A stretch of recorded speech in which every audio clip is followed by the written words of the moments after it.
Gini guys, ada yang bilang Indonesia dan Malaysia ada yang mengadu domba supaya Indonesia dan Malaysia ribut terus di media sosial katanya guys. Apapun kesalahan sedikit aja antara dua negara ini selalu dikulik-kulik kejelekannya. Padahal semua orang pada tahu kan, gak ada negara yang sempurna. Setiap negara juga ada sisi baik buruknya. Terlebih mereka yang suka bandingin Indonesia dan Malaysia. Indonesia negara besar, mereka bandingin dengan negara kecil. Benarkah ada campur tangan bangsa asing membuat ini semua? Saksikan video berikut ini. Lawrence Spencer just posted an apology for a video we did together. I was simply ignorant when making this video and I apologize. In that video, he says that Malaysia claims that Chilok is there, which they don't. I mean, it's an honest mistake. They claim pretty much everything. And people got so mad that he had to apologize. So I have deleted the video off my social media account. Good on you, Lawrence. Now I'm gonna wait for the millions of apology videos from Malaysian people who claim Rendang is there, which is not. Batik is there, which is not, and all the other Indonesian things. Come on, all together now. 1, 2, 3. I am sorry, Indonesia, for claiming things that belong to you. Oh, that wasn't that difficult, was it?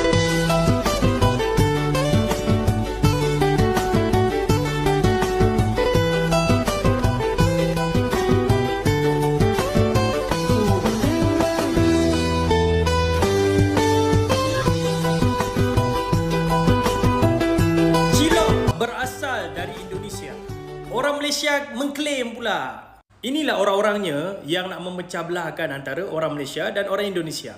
Orang-orang Malaysia dan orang-orang Indonesia kenapa bergaduh? Perlu ke memburuk-burukkan negara orang? Orang Malaysia burukkan negara Indonesia, orang Indonesia memburukkan negara Malaysia. Bila buat macam ni, memberikan kebaikan kepada ekonomi negara kita ke? Menaikkan mata wang negara kita bila kita memburukkan negara orang lain?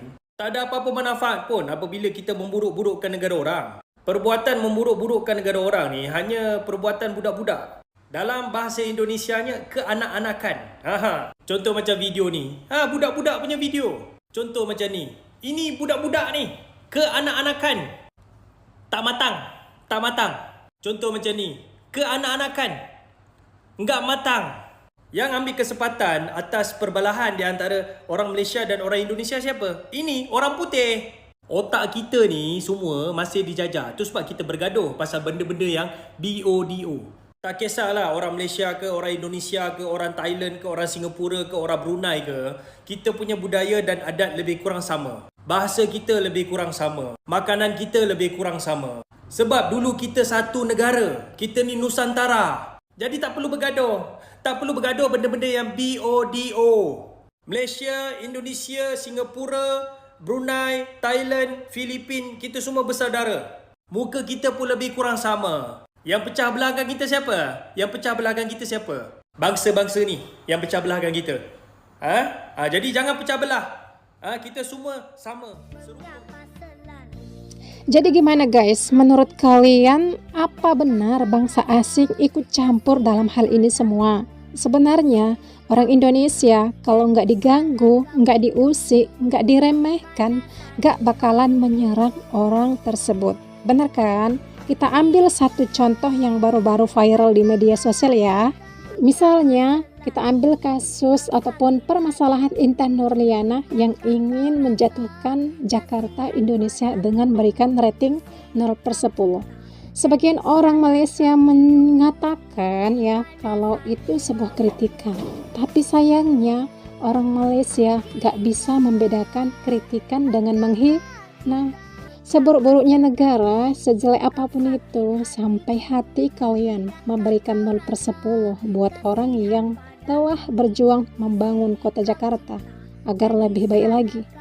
Terus apakah si Mbak Intan ini seorang berkulit putih yang sesuai dikatakan si abang ini?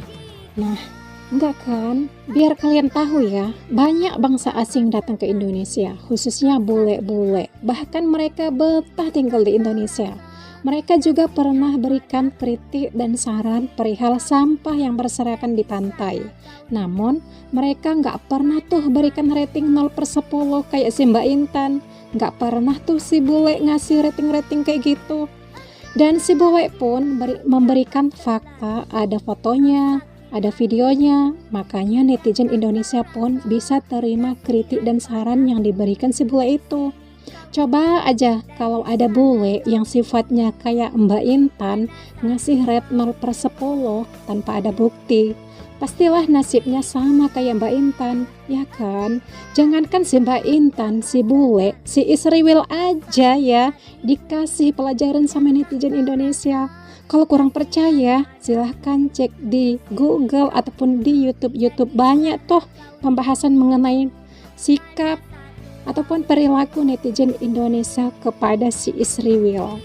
Jadi sebenarnya, apakah ada yang disalahkan perihal ini semua, guys?